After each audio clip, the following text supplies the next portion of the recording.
Hello again, everyone. This is David Cerns from Haley Marketing Group, and welcome to today's Lunch with Haley event. Today it is my pleasure to introduce John Rutledge. John is a Vice President and a Senior Benefits Consultant with a lot of staffing expertise from Assurance, and he is going to talk about a subject that I was going to say near and dear to our hearts, but maybe that's not the right descriptor, but certainly near and dear to everyone's top of mind.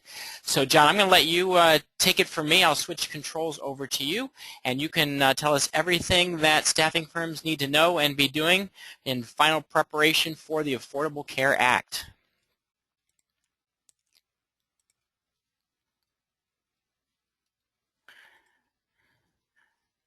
And everyone else, just so you know, you may see some transitioning as we're going from my screen to John's, and John will be taking over the presentation momentarily.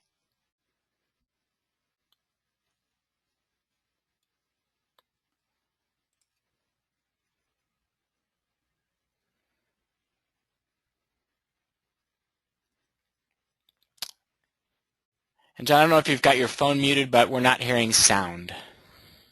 There we go. Thank you. My pleasure, and good day to everybody. Thank you very much, David. For those of you who don't know me or my organization, just very quickly, I am an insurance consultant and broker who works for a company called Assurance Agency. Now, Assurance Agency is a retail insurance broker, risk management firm, and we happen to be the largest firm of our type for the staffing industry. So I'm an insurance broker and consultant who only works with staffing companies all over the United States. So by default, I really have to know a lot about the ACA. I hope to share with you today the things that are near and dear to your heart, and if I can do anything at all, one of the items that I really hope to accomplish today is create a sense of urgency. If you are not far along the lines of being ready for the ACA, because time is very short. So what we're going to talk about today are a number of items. We will talk about some of the key points of the ACA, what I hear from my staffing company clients that they tell me is important. I want to talk about administrative issues, and as well as dealing with customers, how to do financial modeling, because you need to know how to handle the financial cost of this product or this program, strategies that you may want to consider. We're definitely going to talk about the play or pay option. What are those real options? What are the pros and the cons? And finally, action items. So getting right into it, and I hope you know these items by heart, quite frankly. If you don't, then you need to. I'm going to make the assumption that everyone on this line today is a large employer under the Affordable Care Act. And as a large employer, then you are subject to paying either a penalty of $2,000 up to $2,000 per full-time employee if you don't offer what is referred to in the Affordable Care Act as minimum essential coverage, or sometimes referred to as MEC. And because that is a non-deductible federal excise tax, the impact of that item can be significantly higher. So if you are in a 40% combined federal and state income tax bracket, for example, the impact on your P&L of a $2,000 penalty actually will hit you closer to $3,300. Even if you do offer minimum essential coverage, if your plan does not meet a higher level of coverage, referred to as minimum value, and if it also does not meet the affordability provisions, and we'll try and talk toward the end a little bit about what the affordability provisions are, you could still be subject to a $3,000 penalty, and again, because it's a federal excise tax, that penalty will hit your P&L higher than that. So using our 40% combined federal and state income tax example earlier, that really means you got to earn $5,000 in revenue to cover that expense. So it's a much bigger number than what you may think it is, and it starts out as a big number, looking as a big number.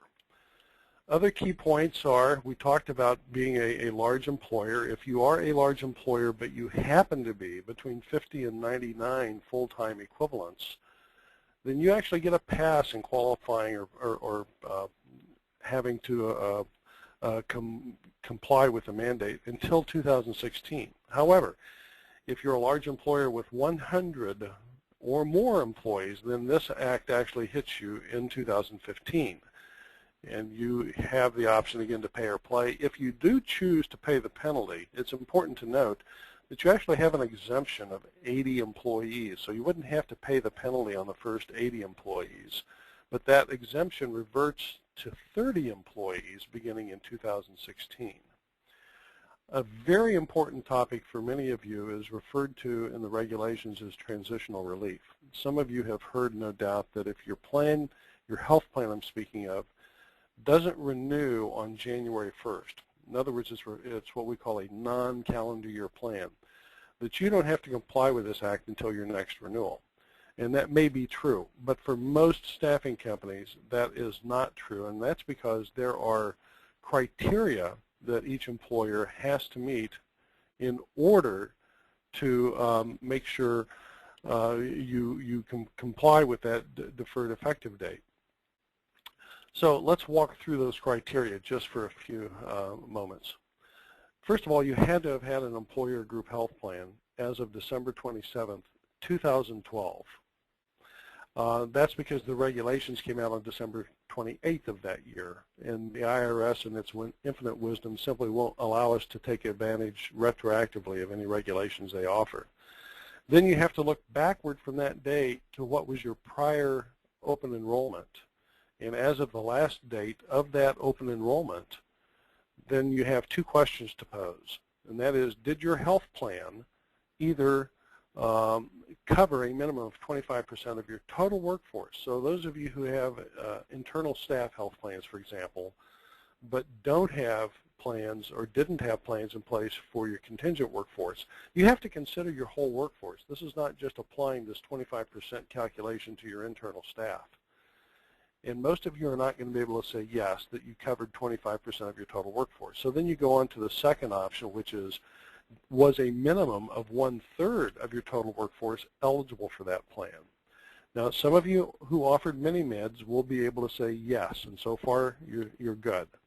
The problem is that because mini-meds have all been required to sunset, as of this year, the last renewal they were allowed to have was last year. So at some point in time this year or prior to now, they will have sunsetted. Then the requirement is that you must have replaced those mini-med plans with a minimum value plan.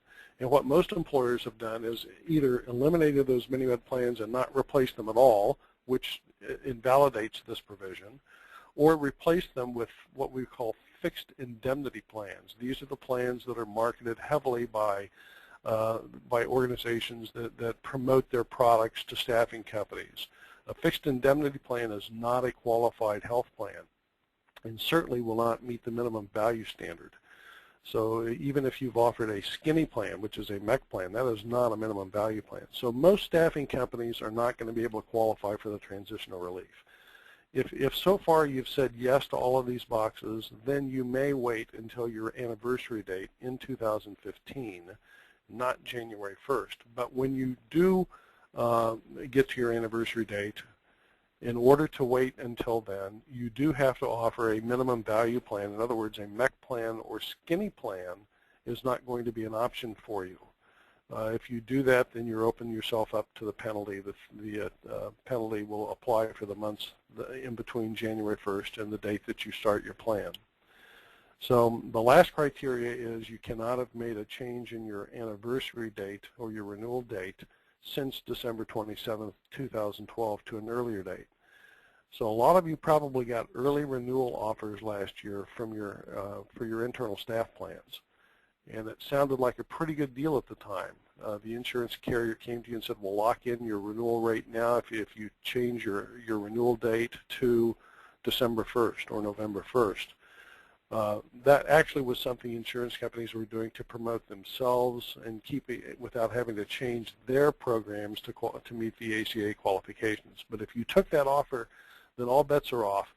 And that means that January 1st is the date that you're going to have to comply with the ACA. So what I hear from my clients is, tell us about compliance, John. That's at the top of the list, and it should be. They're also very concerned about administration. What's the plan going to cost?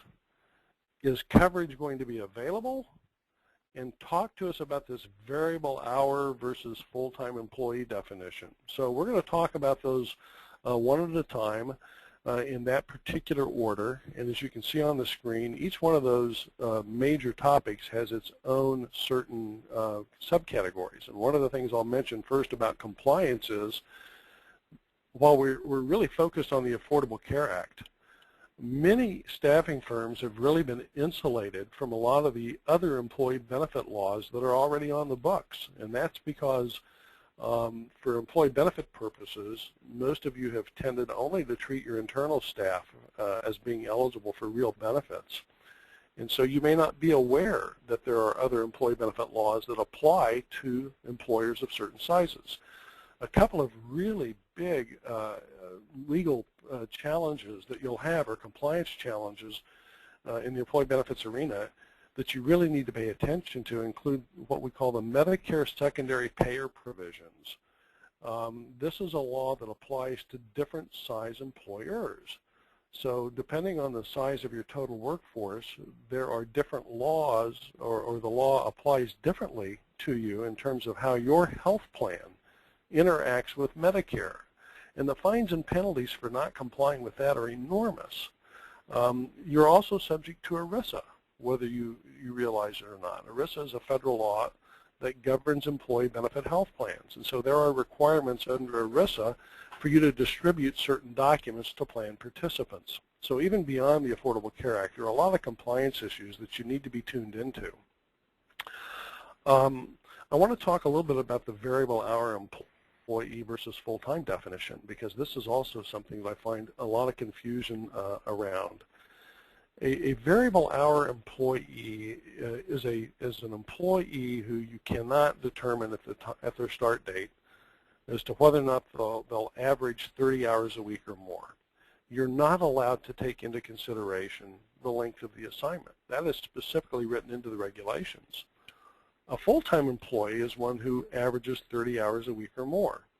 So the application of this for a staffing company is that for this year, you'll be allowed to use a look-back method to determine how many of your staffing employees actually qualify as a full-time employee. And those are the employees that you'll have to offer coverage to initially. But underscore that word initially.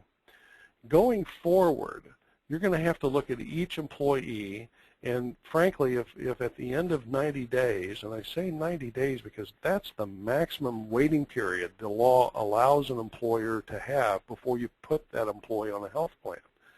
If at the end of 90 days, an employee has been averaging 30 hours a week or more, I think you'll have a very difficult time categorizing them as a variable hour employee. So if Joe comes to work and within that first 90-day period, Joe's weekly work schedule looks like this. Week 1, he works 40 hours. Week 2, he works 35 hours. Week 3, Joe gets sent home for 3 shifts, and he only works maybe 20 hours. Week 4, he goes back to 38 hours. Week 5, again, he's down to 1 or 2 shifts, and he works below 30 hours. And then maybe he only works 15 hours. And the next week, he's back above 30 hours. What I'm describing to you is an employee whose hours are both above and below 30 hours per week. And that is clearly a variable hour employee. But if Joe had come to work and begun working 40 hours, 35 hours, 30 hours, 36 hours, maybe he had 1 or 2 weeks below 30, but consistently he's working above 30 hours a week, that sounds like a full-time employee. So you probably want some type of a system in place to review each person as they come on assignment before their 90th day, maybe around the 60th day, and look at those hours, because at that point you're going to want to classify Joe or whoever we're talking about as either a variable hour employee and start tracking them, or they're a full-time employee, which means they're eligible for coverage, which means they're also eligible for the penalty should you choose to do that. So in terms of dealings with customers, you know, we all know there's a cost to this law, and I think by now most customers certainly understand that there's going to be a cost for you to comply with the law. The question is how much. You have different options for allocating that cost and charging it back to your customer. I don't know how many of you are members of the ASA, but the ASA has some nice written legal analysis on this particular topic. So if you are a member, I would encourage you to check the ASA website. I'm not trying to plug the ASA here, but the reality is if you are an ASA member, that resource is available to you. But basically, you can either pass your ASA costs on as a surcharge. Please don't call it a surtax, because this is not a tax that you're charging your customers.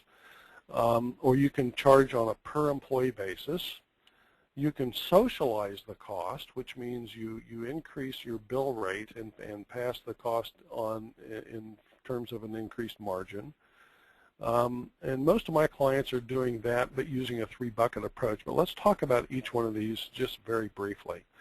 If you do a surcharge, think of the fact that once your customer knows what your ACA charge is, the likelihood is your competition knows that too. So most of my clients are not opting to do that. There's been a lot of conversation about it, but my clients tell me they don't really want to be disclosing what their cost is. That's a business decision that they've made internally, and they know what they're not sure they're going to know what their cost is, but they're going to cover themselves and just they don't want to pass that item on as a pass-through. If you do it on a per employee basis, then you have the challenge if that employee changes assignments and goes to work for a different customer or replaces an employee who did not have coverage with one who does have coverage. Now your customer is faced with a different bill rate based on who's chosen coverage and who hasn't. So that has some inherent challenges. Socializing the cost seems to be a pretty good approach for most clients, most of my clients, because that means they just increase bill rate. But the three-bucket approach is the one that I think has a lot of application, and that simply says that you've got three buckets. You're going to have some customers that you have to give a higher than average bill rate increase to because of various reasons. Maybe they use more full-time workers. Then on the other side, you have those customers that you have to pass on or choose to pass on a less than average bill rate increase, and that's again for various reasons. Maybe they really are using very few employees who ever hit the full-time mark. But the majority of your customers go into that middle bucket and get the average bill rate increase. The real question, I think, is what do your customers want? What are they expecting? And if you haven't been out talking to customers, I would encourage you to do that, because this is a time to talk to them about cost, what they're expecting, and work with them so that they're not just surprised by whatever your approach is. No matter what you do, you've got to get your arms around the cost of this law. So as you do that, consider whether the look-back method is really an accurate way to identify how many employees are going to be eligible. A couple of slides back, I talked about the difference between the definition of a full-time employee versus a variable hour employee. And of course, you can only use the look-back method to determine full-time status for employees who are considered variable hour. So if you've done your look-back reports and you've identified the percentage of workers who are full-time, and you're pegging your financial cost on this act to that number, that may or may not be an accurate head count, because as I said, going forward in 2015, it's really a facts and circumstances test the way it's written, which means you've got to apply it on an individual employee basis. And if you're substantially staffing full-time positions, if most of your assignments are 30 hours a week or longer, you probably have a lot more full-time employees who are going to be eligible for coverage than you think. Now, that doesn't necessarily mean they're going to be eligible for very long. They may only be full-time for 3, 4, 5, 6 months. But regardless of the duration, they're still full-time employees, and you're going to have to be prepared to either calculate a penalty for that time period or offer coverage to them for that time period, which means you need to know what your cost basis is. So there are various calculators that are available to do this. You can also use your own internal staff. You can use your broker. If you're working with a broker who understands the ACA, they've probably got their own computer modeling available. Take into consideration the taxation to both you and to your employees, because the tax deductibility of health benefits, as opposed to the non-tax deductibility of the penalty, is one major issue. But also, if the employee's share of health insurance is done on a pre-tax basis, that's another financial lever that you can use that really drops your cost basis.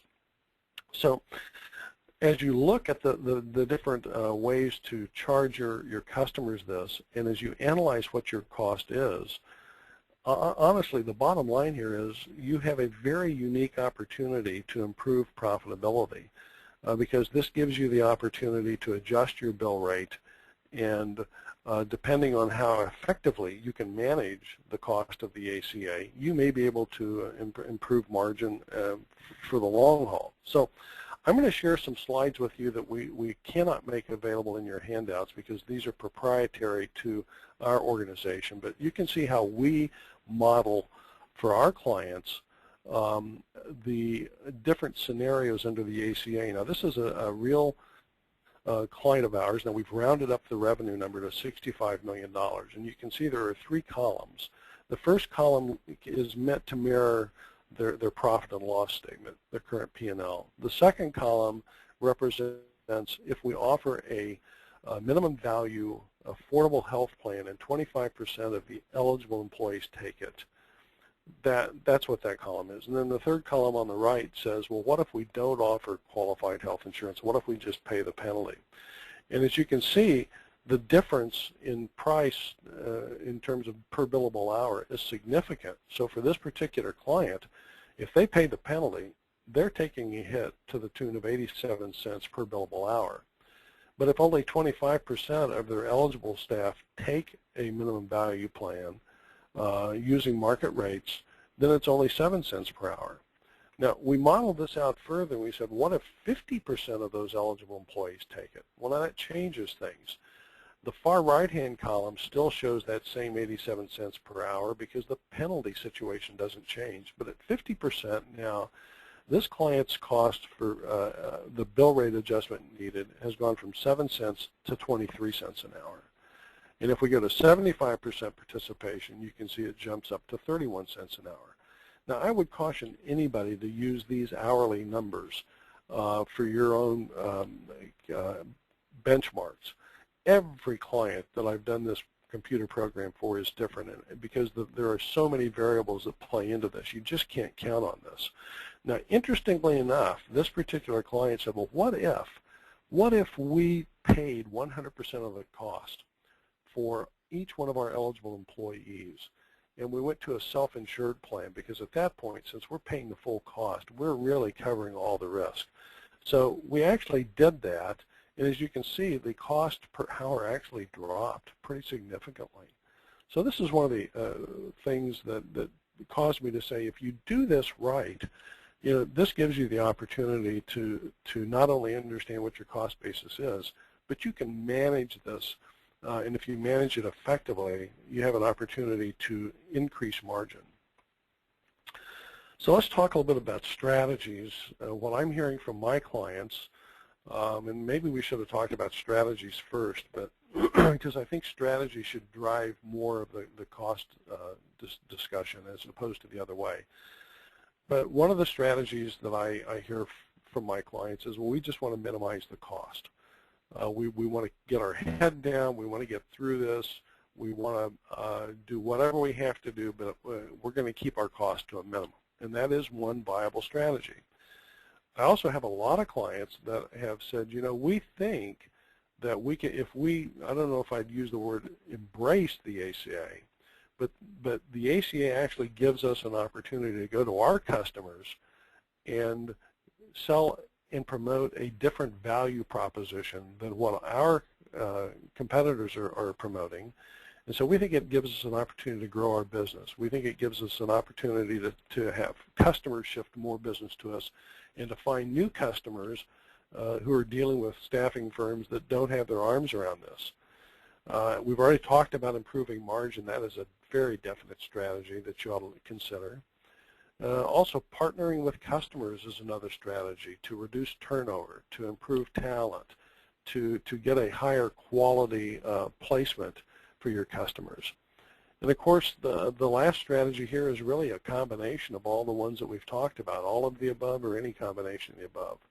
But I would encourage you to think about what your strategy is and certainly engage customers in conversations to the degree that you can now, and then let your strategy drive other things that you're having to confront. For example, let's talk now about the play or pay options. The first option is just pay. Don't comply. If you don't offer at least minimum essential coverage, then you will pay that non-deductible federal excise tax of $2,000 times your full-time headcount, full-time, minus the exemption. And again, that exemption in 2015 is 80 employees. It goes back to 30 in 2016. Or you can play. And really, if you play, you have two options. You can either offer that minimum essential coverage or MEC level plan and still be subject to the $3,000 non-deductible, that's the B tax, times the number of employees who get a subsidy. Or you can offer a minimum value plan that meets the affordability provisions, and if you do that, then you're taken out of all penalties. So the options, to pay or play really expand a little bit as we talk about the fact that under play you have two different choices. So pros and cons, well, if you look at that $2,000 penalty, and we've already talked about this, it really has a greater financial impact than you think. So I'm going to use a ABC Staffing Company. ABC Staffing Company has 580 full-time employees. Now we're going to subtract, we use 580 because for 2015 we get to subtract 80 full-time employees if we're going to pay the penalty. So 580 is a nice number because it gives me a final number of 500 after we subtract that exemption.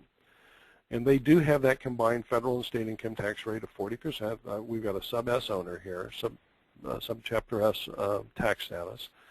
And we're going to say that employee-only health insurance for ABC Staffing costs $500 a month.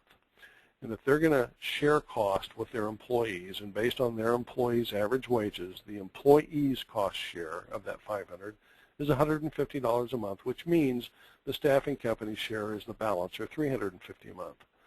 And we're going to assume that ABC gets a very high level of participation. We're going to assume they get 86% participation in their health plan, which is obviously not realistic for most of you, but the math works very nicely because that gives me 500 employees.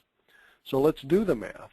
$2,000 penalty divided by 0.60. 0.60 is the reciprocal of the income tax rate of 40%. Tells me that the P&L impact, if we pay the penalty, is $3,333.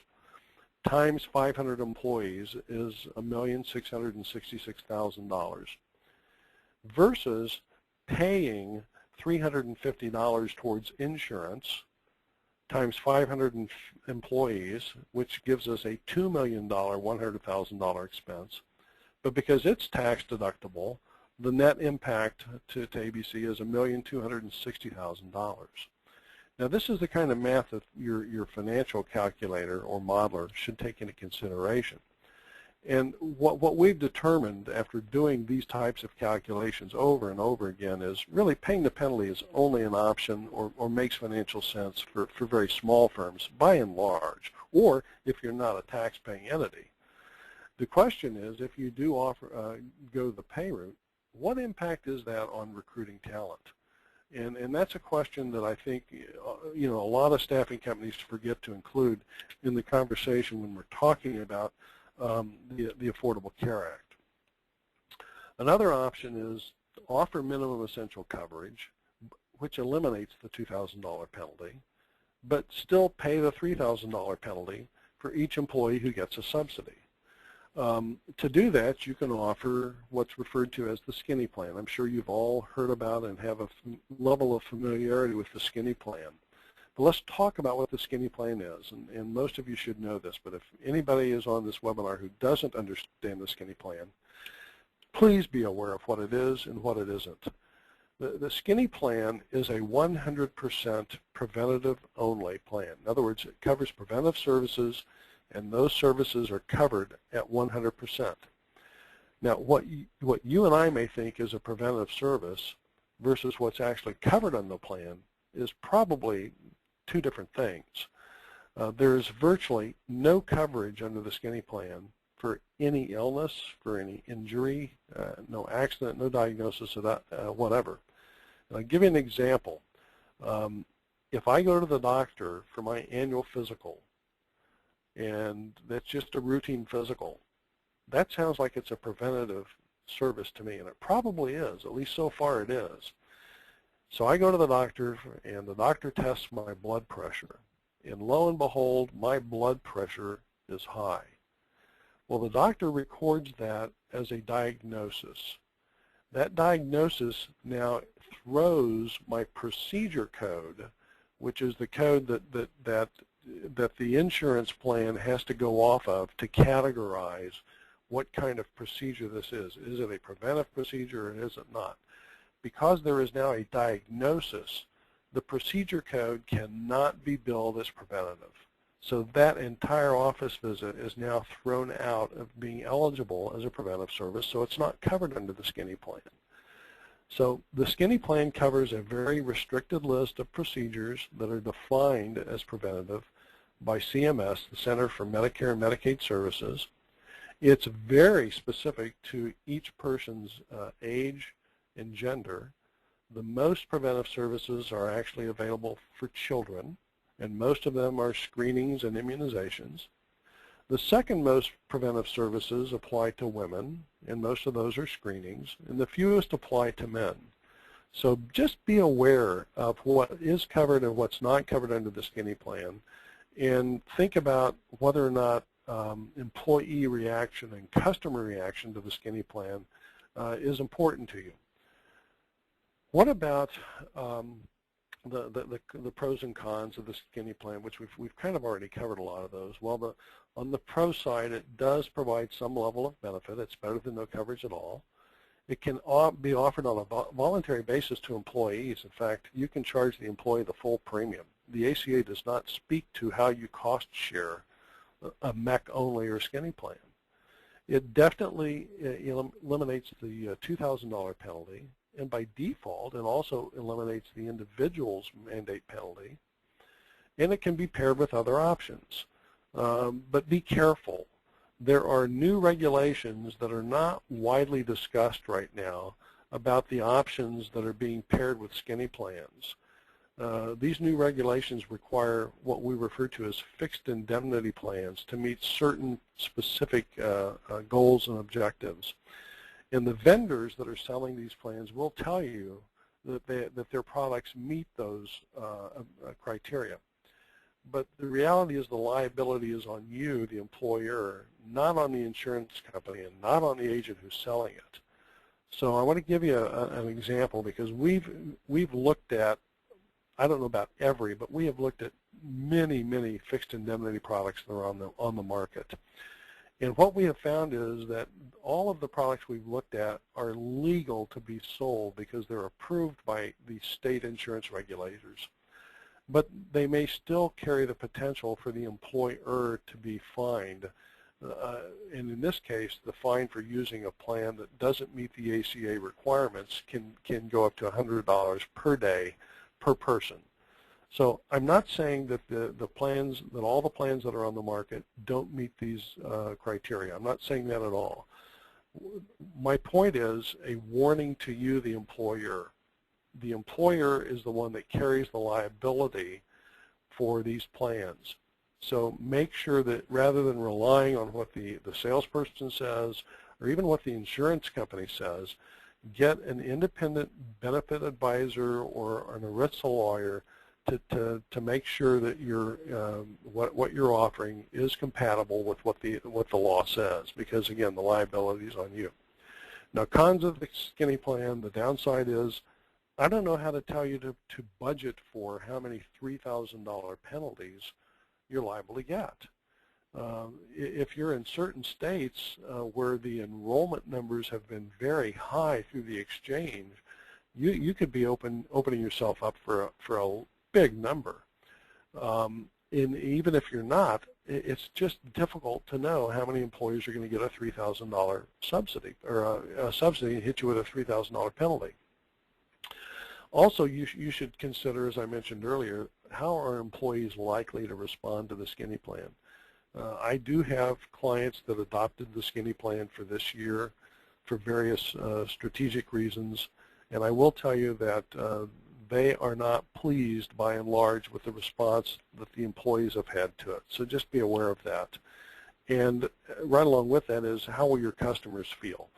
And does it matter? I guess that's really the big question is, does it matter what employees and what customers think about the plan that you're offering? Now, the other option for playing is to offer a minimum value plan. That's the term that's in the Affordable Care Act.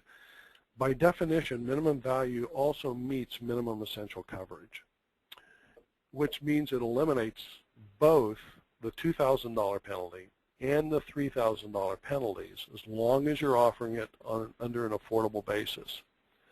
Now, a minimum value plan may be a bronze plan, but bronze and minimum value plans are not synonymous, excuse me.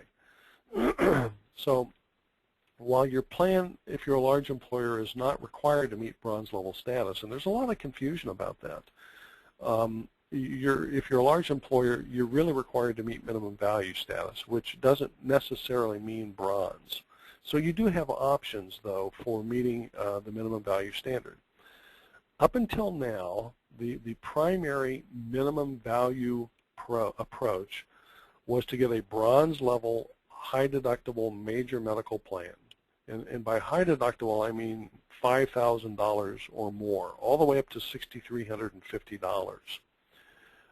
And those can be available or are available on either a fully insured basis from all the major health carriers, or they can be partially self-funded. They can also be fully self-funded, which I don't recommend. But partially self-insured may be a better way to go, because when I say partially self-insured, there's an insurance wrapper, often referred to as reinsurance or stop-loss insurance, that caps your liability. But one of the problems with these types of minimum value plans, these bronze level plans particularly, is based on the participation rate, that is the enrollment take-up rate that you have, rates can have no maximum load. And what I mean by that is the underwriters actually have the ability to set your rates for these plans wherever they want. Now, that's different than small employers. And many of you who have had and presently have internal staff plans have plans that the insurance carriers have actually rated like you were a small employer. And that's because up until the Affordable Care Act came along, the insurance companies were really only looking at your internal staff headcount. And if, depending on how many employees you have internally or how many you have covered, there's a good chance that you were rated as a small employer. Well, the Affordable Care Act is going to change all that, because the Affordable Care Act is, one of the things it's doing is it's forcing the insurance carriers no later than 2016 to look at your entire full-time headcount, including your temps. So if you're a large employer, then there is literally no maximum premium rate that the underwriter has to charge you. They can set those numbers wherever they want. That's a problem, because your cost sharing with the employee fixes the employee's cost share. The example I gave a couple of slides ago of a $500 premium, we were sharing costs $150 with employees, and the employer was paying the balance, the $350. Well, if that premium turned out to be $1,000, and by the way, we have seen $1,000 and greater rates, keep in mind the employee's cost share is still fixed at $150, which means that particular employer's costs would go from $350 a month per employee up to $850 per month. So that's been a real challenge for a lot of employers looking at these high deductible bronze plans, is really trying to figure out what's the cost going to be to me, the employer, because the insurance companies have the ability to establish those rates wherever they want. So pros and cons to these bronze level minimum value plans. On the plus side, it does take you out of both the $2,000 and $3,000 penalty, so long as you are making it available under one of the affordable safe harbors to the employee. And they provide broad coverage. They're really good catastrophic coverage built into these plans. On the downside, however, your cost can be unknown and probably will be unknown in most cases until after you do the enrollment, because these underwriters are not committing to prices until final enrollment is done, which means you're not going to know your cost excuse me, until after the January 1st.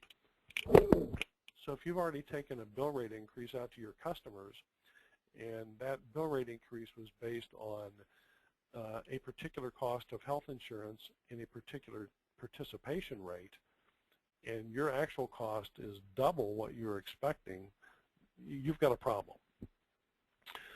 Also, we've talked about the fact that there is no maximum load, as it's referred to, that the underwriter can apply. And some of these carriers are requiring individual underwriting, or minimum participation may be tied to the rates. In other words, they may say if you come in at 50% of enrollment or participation, then we'll only charge you X. But if your final participation comes in at 40%, we'll charge you X plus 20%. If it comes in at below that, it'll be X plus 30% and so forth. So in that scenario, you may know what your rate possibilities are, but you're still not going to know what your final cost is until after enrollment is completed. Another challenge that my clients have really been wrestling with over the last year and a half is the realization that very high deductible plans can hurt recruiting, increase turnover, and really impact customer relationships, because employees who don't make a lot of money, who are faced with high deductible plans, don't react very positively to them, and they talk negatively at work sites about them. So even though high deductible plans may be the most affordable option, or one of the most affordable options for the employer, they do have an employee relations impact. In providing employees an option that they can't afford because of the size of the deductible just has a negative impact all the way around. It disqualifies them from the subsidy, and so the result is you'll have employees going without coverage. And I realize that's not your problem. You can't help that. But I want you to just realize that that is one of the downsides to these high deductible bronze level plans. So a dilemma kind of emerges as we look at the macro, the skinny plan versus these high deductible bronze level plans. And one of the questions that I challenge my clients with, and I say it rather bluntly, and not that it's a value statement, because it's not, but I ask yourself, do you care what your employees or what your customers think about your health coverage? Because frankly, if the answer is no, then we really can go down one of two paths pretty quickly. We can either put in a MEC plan, a skinny plan, and you can roll the dice on how many employees get the $3,000 penalty, or we can put in a high deductible health plan and not know the cost, but we can budget for a very high number and go that direction. How much, however, if any of your contingent workforce is long-term or maybe even permanent, and you want to keep them? I've got a lot of clients that have substantial portions of their assignments are long-term or permanent, and they honestly have said, John, we really don't want to put a health plan in that's going to draw a negative reaction from those employees, and our customers don't want that. Those employees have been on the same assignment for the same customer, in some cases for years, And the expectation is that we're going to have a health plan that's not going to drive those employees away. In some cases, my clients have been challenged by their customers and said, we expect you to have a certain level of health coverage. Another question that kind of plays into this dilemma is, is recruiting and retaining talent a challenge? Because frankly, if it is, something that many employers, most of your customers have known for a long, long time is employee benefits can play a big role in attracting and keeping talent. It can help you or it can hurt you. And finally, do you feel there's a moral imperative here? My clients overwhelmingly have said, we have to keep the doors open, so we can't put in an expensive plan. We just cannot afford it. On the other hand, if we put in a plan that takes us out of the penalties, but we know it's a plan that our employees can't afford, then we've taken them out of the ability to go to the exchange and get a subsidy. And that creates this moral dilemma. And I'm not saying I've got the answer for it, but this is kind of where the rubber meets the road, is confronting these types of issues. So it's not always just about cost. So one of the things that I did as I've had these kinds of conversations with my clients over the last 18 months was I kind of took it as a personal challenge to see if there was a way that we could address these particular issues. So in doing so, we looked at multiple options, offering MEC on a voluntary basis, and maybe also offering a minimum value plan, which could be voluntary or not, maybe offering some compliant supplemental plans. We can do this and eliminate the $2,000 penalty. We may be able to eliminate the $3,000 penalty. And, for some of my clients, they've taken a customized approach. There is no one-size-fits-all solution to this. So you have a lot of options. A relatively new option that our company has been instrumental in bringing to market, and you've probably been hearing about from many others because we couldn't patent this, and that is this new minimum value plan known as MVP, if you will. And if you haven't seen this, this may be an option you want to look at.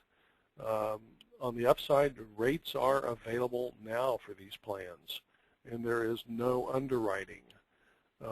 They're available using a national network. Now, typically, these are not going to be a Blue Cross and Blue Shield level network, and by that, what I mean is not everybody's doctor is in the network, even though it's a national network.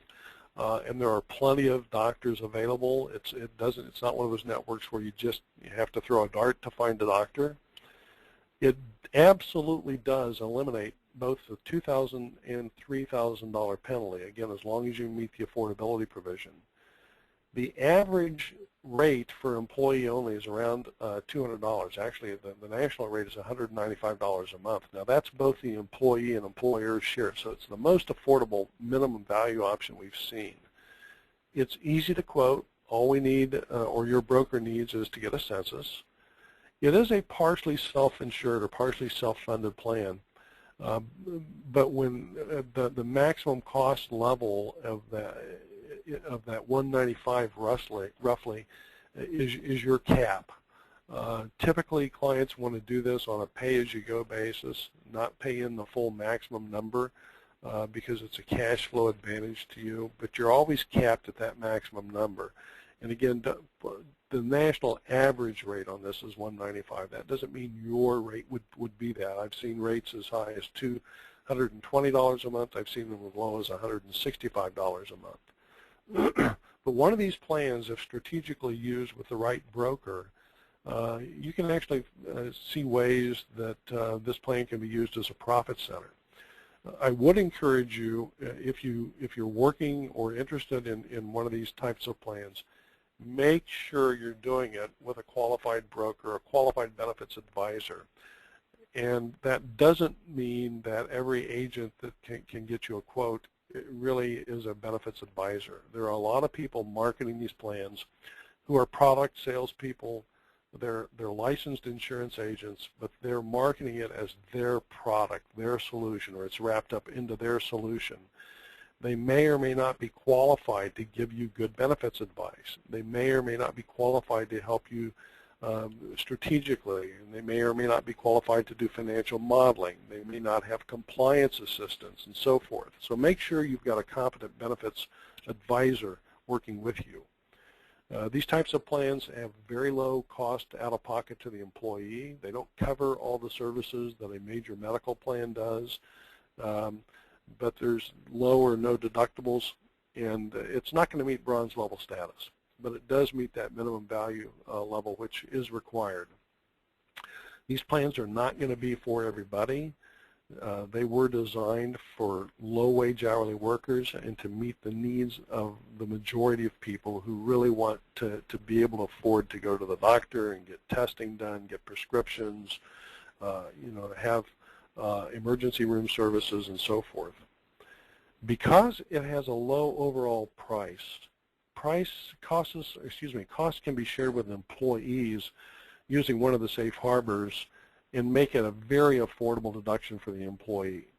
So we're seeing most of our clients are talking about sharing costs with employees, so that the employee-only portion is a fixed amount, not a percentage of earnings, more like a $20 or $25 per week number. Although you have flexibility within the 3 different safe harbors, so it can be pretty affordable to the employee and still be extremely affordable to the employer. So that kind of leads us to what you should be doing now, or if you haven't already. Tracking is very important, and we've talked about the variable hour tracking, and I hope everybody already has a good handle on that. Your software providers are probably on top of that, including all the major payroll firms seem to have variable hour tracking built into their releases. You also want to make sure you have the ability to produce demographics for a census. We're finding a lot of staffing firms, because of EEOC reasons, have not tracked things like gender or maybe date of birth. You're going to need that to be able to give your broker the data necessary to get a quote.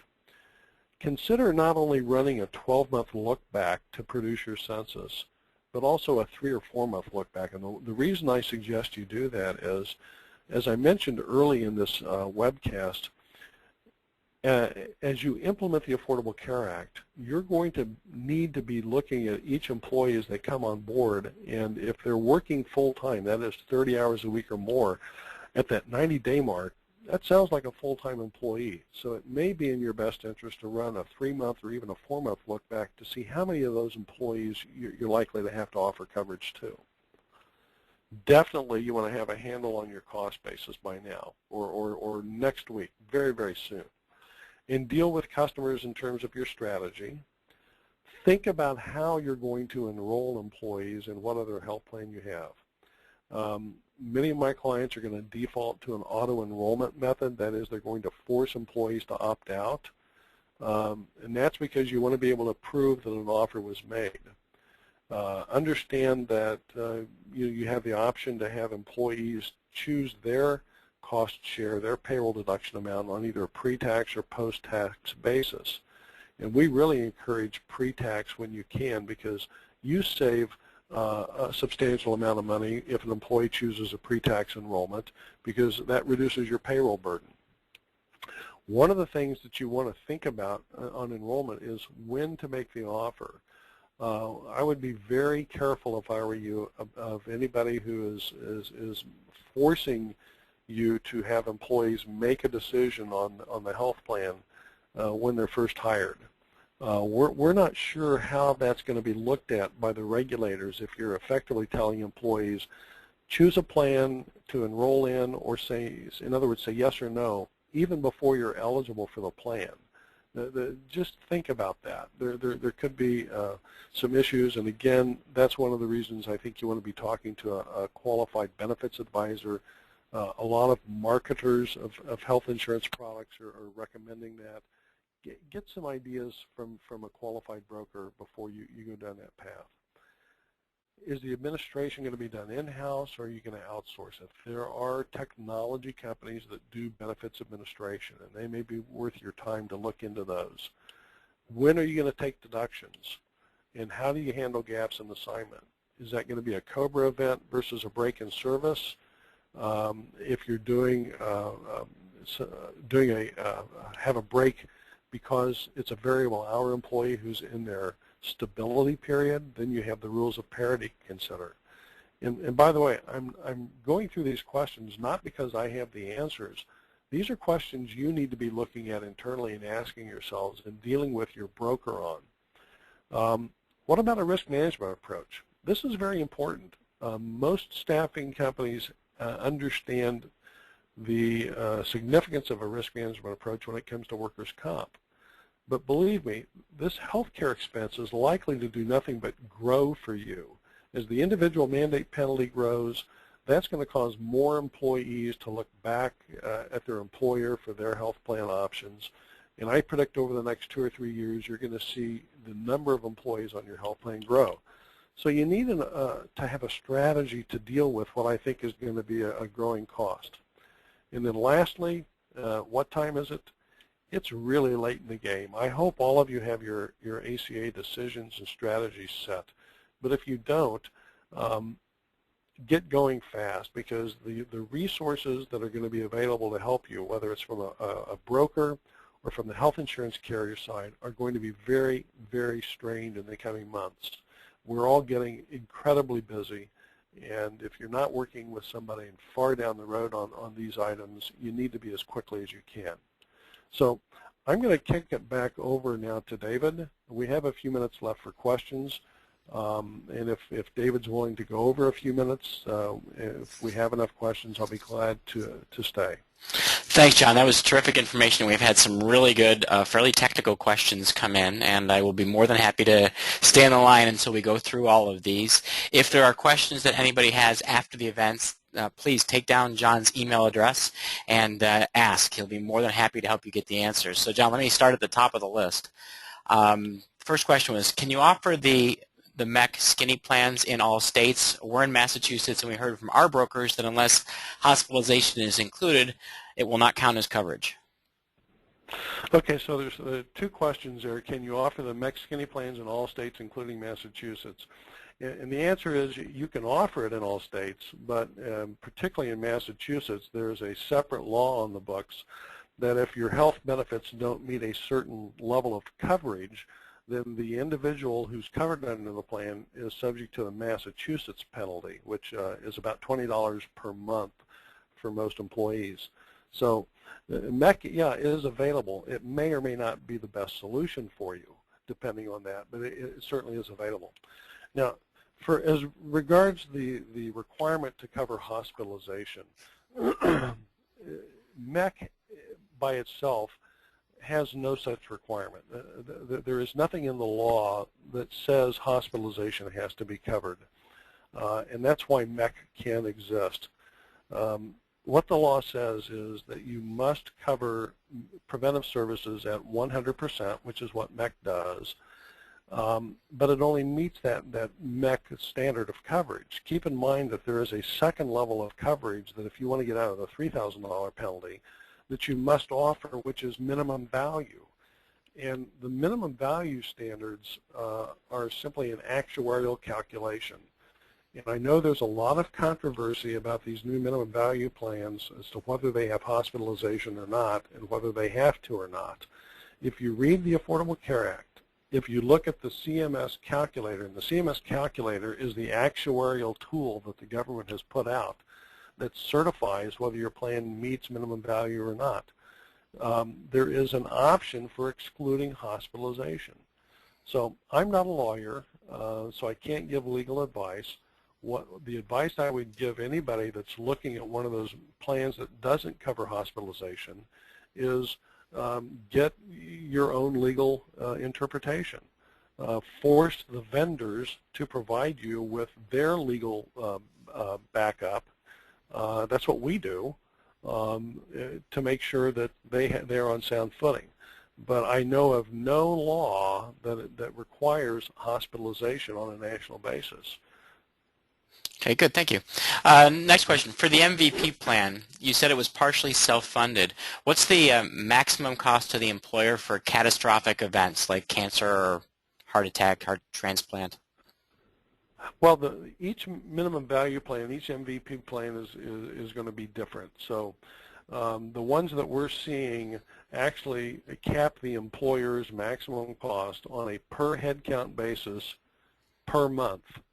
So regardless of what kinds of claims occur, you're just capped at that roughly $200 per month number.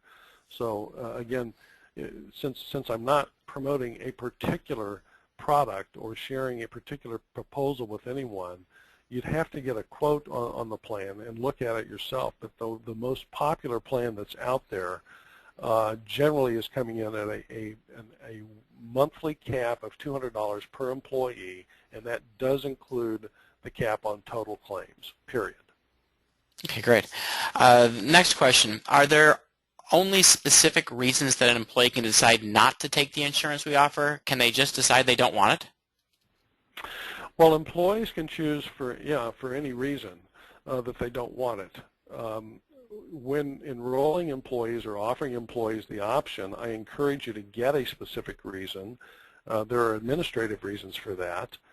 For example, if an employee says no to your offer today, but comes back 6 months later and says, I want in, then there are other laws besides the Affordable Care Act that speak to whether or not the employee can come in. And the reason that they said no in the first place may be tied to that. So, but an employee has the right to say no for any reason at all.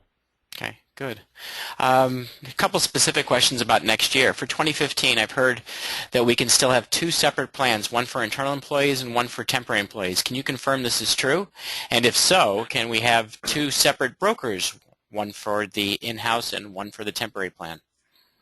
Well, in general, it is true, but let me qualify that. In fact, my compliance VP, who some of you may know as Mark Lamb, Mark and I did a short YouTube video the other day on this topic. We get this question a lot.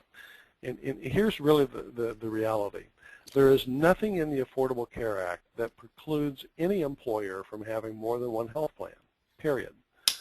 Most of my clients want to maintain a separate internal staff plan from the plan they offer their temps, and you can do that. Now, the insurance carriers themselves, however, may say yes or no to that, so you have to be careful. You want to make sure that you're not violating some contractual provision with the carriers. We're able to get it done so far 100% of the time for our clients, and there are ways to do that. So if depending on the broker, you should be able to get it done. As for working with two different brokers, legally there's no reason you can't do it. I think that's more a question for the brokers. And if somebody comes to me and says, John, I want you to be my broker, but only for the internal staff plan or only for the temp plan, I'm a business person. I have to look at that as a business decision. So that is something that the brokers really have to answer to, but there's no reason you can't do it if the brokers agree. I'm not sure it's a good idea, I should add, because one of the biggest roles a broker should play is to give you advice on compliance. And if you're not using the same broker for all plans, then it's impossible for either one of those brokers to see the whole picture and give you any kind of advice on a holistic basis. Oh, that makes a lot of sense. Another question about next year is what's your take on the 70% coverage relief for 2015? Does the $3,000 penalty apply to the 30% not covered? Well, the 70% coverage relief really applies to if you choose to offer coverage that is minimum value coverage, then you're required, if you're a large employer, that is 100 or more employees, you must offer it to at least 70% of your full-time employees. Now, it goes to 95% in 2016. The 70% as opposed to 95%, it was not designed to give employers the ability to carve out 30% of their full-time employees. Although technically you could do that, I don't think it's very practical for staffing companies. It was really designed to give you an added margin of error, because the IRS figures 2015 we'll see employers making good faith efforts to comply who, because of the complexity of the law, may fail to get the offer out to all qualified employees. So if you do offer coverage to a minimum of 70% of your employees, then you will not be hit with the $2,000 penalty. The $3,000 penalty is not tied to the 70%. The $3,000 penalty is tied to two things. Is the offer, does it meet the minimum value standard, and does it meet the affordability standard? Yes or no? And if it does not meet both of those, then it doesn't matter whether you've offered the coverage to 95% or 70%. That means that employee is eligible to go to the exchange, qualifies for a subsidy, and you get the penalty. Okay, good. And for everybody, we've had a lot of questions come in, so we're not going to be able to get to all of them. And again, please contact John if we don't get to your question today. I'm going to take a few more before we wrap things up. The next one was kind of an unusual one, John, and this person asks, if all of our hourly employees make 100K plus, usually $70 per hour people, then would we be able to offer a MEC and not be subject to the tax because they wouldn't qualify for subsidies? Well, in theory, if your employees make so much money that they don't qualify for subsidies, then yes. However, the subsidies are really tied to household income. I don't know that how large of a household, if any size, would qualify for a subsidy at $100,000 or more. I just don't know the subsidy levels that well. But yeah, I understand the question, and in theory, if you have your people make enough money, they're not eligible for a subsidy. So. Okay. And second last question. This was somebody who was kind of looking at it from the perspective of they're not really legally bound by the law, but any comments on strategies for employers who are below 50 employees? I wonder if this is a question for customers below 50 employees or for staffing companies below 50 employees. It's just worded as any comment on employers with less than 50. Let's take a look from a staffing company, maybe a smaller one that isn't yet subject to the law. Well, if you have fewer than 50 full-time equivalent employees, then you're not subject to the mandate. If you have a health plan, then the health plan you have is subject to various ACA requirements, which if you're fully insured, and you probably should be with that number of employees, then your health carrier is going to have to comply with all those laws. Probably the one thing two things that you want to keep in mind if you're that size company. One is that while you're not subject to the mandate, that the ACA does say for small employers, you have to offer a bronze level plan, so forget about the minimum value discussions we discussed. And bronze level plans, as an example, are required to include hospitalization, by the way. So my answer earlier about no law requiring hospitalization really applied to minimum value. So you have to offer at least a bronze level plan. Also, if you're offering health coverage to any full-time employee, you have to extend that offer to every full-time employee. And then the last thing is there may be small employer tax credits available, which I'd look to. So I will be the first to admit I am not the most expert when it comes to the small employer plans, because my entire practice is devoted to large employers. Well, I think that's fair enough. All right, last question, and this one's not a technical issue about the law, but just your perspective. Do you see the ACA as increasing the demand for temp and contract employees? I do. I see it for multiple reasons. First of all, I think more and more employers have greater concern over adding permanent headcount because of the cost of the Act. I think the Act also adds a level of complexity for employers that they prefer not to deal with. So I think they're going to continue to defer permanent headcounts and look more to the staffing industry as their human capital resource. And there's definitely an element out there of employers who are aware of their size and are under 50 full-time equivalents, and who simply don't want to grow above that because they don't want to have to comply with the mandate. The last thing is, the reality of this from a financial standpoint is that customers of staffing companies don't have the luxury of being able to spread their health care cost over a large population who never enrolls. You can socialize the cost of this to where it's pennies in some cases, or even if it's 30 cents or $1 per billable hour. Your customers can't do that. Their payroll burden for adding a full-time employee to health benefits is generally going to be somewhere between $2 an hour and $8 an hour, and typically it's closer to $8 an hour. So I think that just bodes well for the growth of staffing. Yeah, hopefully it'll also ultimately help decrease some of those margin pressures in the industry that we're all experiencing. Yeah, I'm happy to try and answer technical questions. This was not designed as an ACA 101, quite frankly. But if you have a technical question, I'll do my best to address it, and hopefully we can get everybody's questions addressed one way or the other. Terrific. Well, John, I want to thank you very much. This was great information, and really appreciate all of the insights. And again, for everybody whose questions I didn't get to, please reach out to John. John, one other question I will ask. Somebody wanted to know, what's the best phone number to reach your organization, if you wouldn't mind sharing that? I don't know our switchboard number. I should. So I will give you the address to our website, which is www.assuranceagency, all one word, .com. Or if you want to send me an email, I will have our switchboard number available, which I apologize that I don't have now. Not a problem. Well, thank you very much. Really appreciate all of the great insights, and thank you to everybody who is stuck with us through today's Lunch with Haley webinar. I hope you found great value in today's presentation, and I also hope you'll join us again in just 2 weeks as we present a topic on content marketing and some of the new strategies for selling and recruiting using content and online marketing.